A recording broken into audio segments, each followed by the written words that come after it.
السلام علیکم رحمۃ اللہ وبرکاتہ۔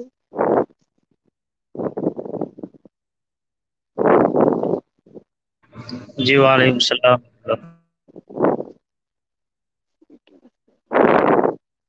انجم آئی ہیں سر؟ ایک بار انجو کو اناؤنسمنٹ کر دے سر۔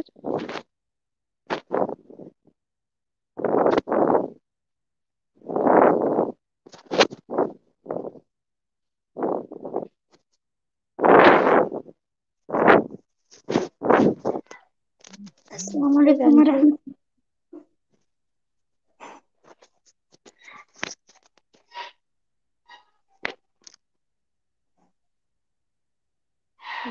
جی انجو اسٹارٹ کیجیے۔ آپ نے آڈیو ہی اسٹارٹ کروں؟ جی کیمرہ سے بولے ہیں، پردے سے کرنے کے لیے۔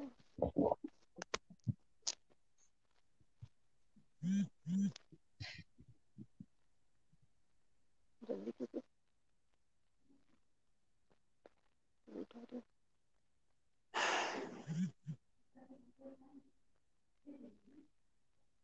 السلام علیکم ورحمۃ اللہ وبرکاتہ۔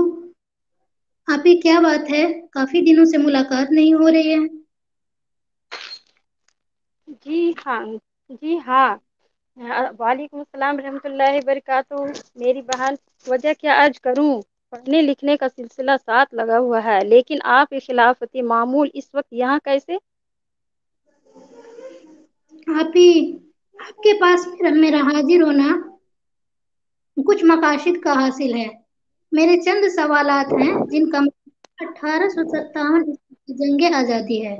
میرا پہلا سوال یہ ہے کہ مسلمانوں نے جب ہندوستان میں 850 برس تک منصفانہ اور بڑی شان و شوکت سے حکومت کی، تو انگریزوں کو کیسے جرأت و ہمت ہو گئی ہندوستان میں گھس کر خود سے اقتدار تک پہنچ گئے؟ جی بہن، آپ نے بہت اہم سوال کیا۔ وقت اجازت نہیں دیتا کہ اس طویل موضوع پر گفتگو کروں، مگر نامعلوم کب زندگی کی شام ہو جائے۔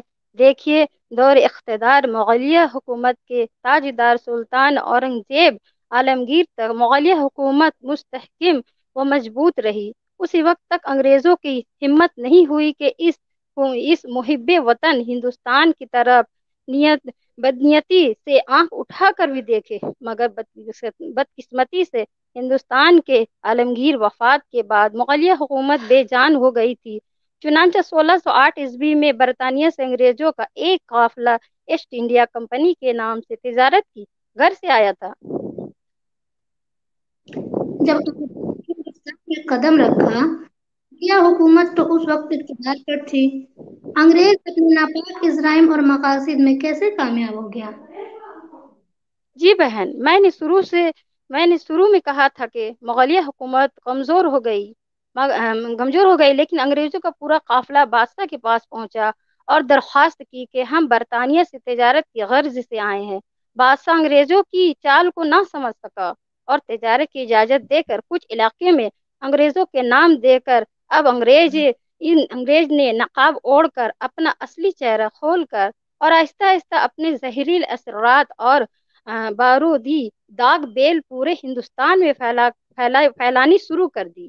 انگریز نے سب سے پہلے بنگال کو اپنا مرکز بنایا، اس کے بعد پورے ہندوستان پر اپنا تسلط اور اقتدار کا پنجہ گاڑنے کے لیے پورے قوت صرف کر چکا تھا۔ بالآخر انگریز نے اپنے ناپاک عزائم و مقاصد میں کامیاب ہو کر لال قلعہ پر سلطنت مغلیہ حکومت کا پرچم اتار کر یونین جیک لہرا دیا تھا۔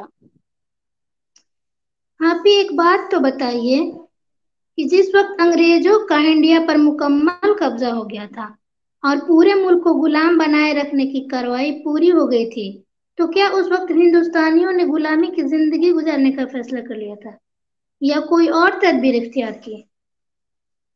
جی بہن، جب انگریزوں کا ہندوستان پر پورا قبضہ ہو گیا تھا، انگریزوں نے کرسی اقتدار پر بیٹھتے ہی ظلم و ستم کے وہ پہاڑ توڑے جس کے تصور سے آج بھی رونگٹے کھڑے ہو جاتے ہیں۔ بر بر جب کوئی حد نہ رہی تو ہندوستان مسلمان میدان میں کود پڑے۔ اور اسی اسنا میں شاہ عبد العزیز محدث شاہ دہلوی نے ہندوستان کی تاریخ میں سب سے پہلا جہاد کا فتویٰ دیا تھا، جو آگے چل کر ہندوستان کی جنگ آزادی کا بنیاد نقطہ ثابت ہوا۔ اس کے بعد سے مسلمانوں نے ملک عزیز کی آزادی اور اس کے وقار کی بحالی کے لیے تن تنہا 3 مرتبہ میدان میں آ کر انگریزوں سے ٹکر لی، مگر ملک کو غلامی کے زنجیروں سے نکال کر ہی دم لیا۔ بعد میں دوسرے لوگ بھی سامنے آئے، مگر مسلمانوں نے اپنا امتیازی کردار آزادی کے صبح تک جاری رکھا، یہاں تک کہ ہندوستان سے انگریزوں کا جنازہ نکال کر ہی دم لیا۔ چنانچہ 15 اگست 1947 کو اس کے ہند پر آزادی کا سورج طلوع ہوا تھا، جو آج خوشی و سعادمانی کی شکل میں روشن ہوا ہے۔ آپ بھی واقعی آپ نے ہندوستان کی تاریخ اور تحریک انقلاب کو اجاگر کر دیا ہے، اور یہ حقیقت ہے کہ ہندوستان مسلمانوں کے خون سے رنگا رنگ ہونے کے بعد ہی آزاد ہوا۔ لیکن آپ ہی آزادی جس مقصد کے لیے حاصل کی تھی، وہ مقصد پوری ہو رہی ہے یا نہیں؟ جی بہن، آزادی کے مقاصد اور حصول آزادی کو وہ لوگ جانتے ہیں جس کا آزادی میں کوئی کردار رہا ہو۔ آپ بخوبی واقف ہیں کہ آج ہندوستان میں ایسی حکومت اقتدار پر ہے جو RSS جی فرقہ پرست فتوائی تنظیم کے آغو سے تربیت پروان چڑھی ہے، جو قانون و انصاف کے کھلے دشمن ہے۔ ان لوگوں نے فرقہ پرستی کا لبادہ اوڑھ کر انگریزوں کی دلالی کر کے ہندوستان سے قانون و انصاف پر جمہوریت کا جنازہ نکال کر ملک کو غلام بنا دیا ہے۔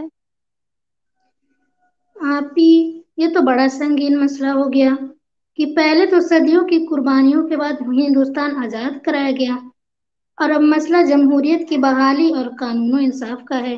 تو فرقہ پرستی اور تعصب پرستی کو کیسے ختم کیا جائے جس سے ہندوستان کی جمہوریت کی بحالی ہو اور ہر مذہب کو آزادی ہو، ورنہ ہم تو ہاتھ ملتے رہ جائیں گے۔ جی بہن، ان کے لیے تمام سیکولر نوازی جمہوریت ہند پارٹیوں اور ہر محب وطن افراد کا بنیادی فرض ہے، اور وقت کا تقاضا بھی ہے کہ ایک طاقت ہو کر ملک کی سالمیت اور اس کے اتحاد کو فروغ دینے، نیز قانون و انصاف کا تحفظ کرنے کے لیے فرقہ پرست طاقتوں اور دہشت گردانہ سرگرمیوں کے خلاف جدوجہد کرے، اور اسی آئین سکند حکومت کو جتنی جلدی ممکن ہو سکے اقتدار کے زینے سے سیڑھی اتار کر اپنی جمہوریت اور بنیادی قانون و انصاف کا تحفظ کریں۔ ٹھیک ہے اپی، انشاءاللہ آپ کے حکم کی تعمیل کی جائے گی۔ خدا حافظ۔ السلام علیکم ورحمۃ اللہ وبرکاتہ۔ وعلیکم السلام ورحمۃ اللہ وبرکاتہ بہن۔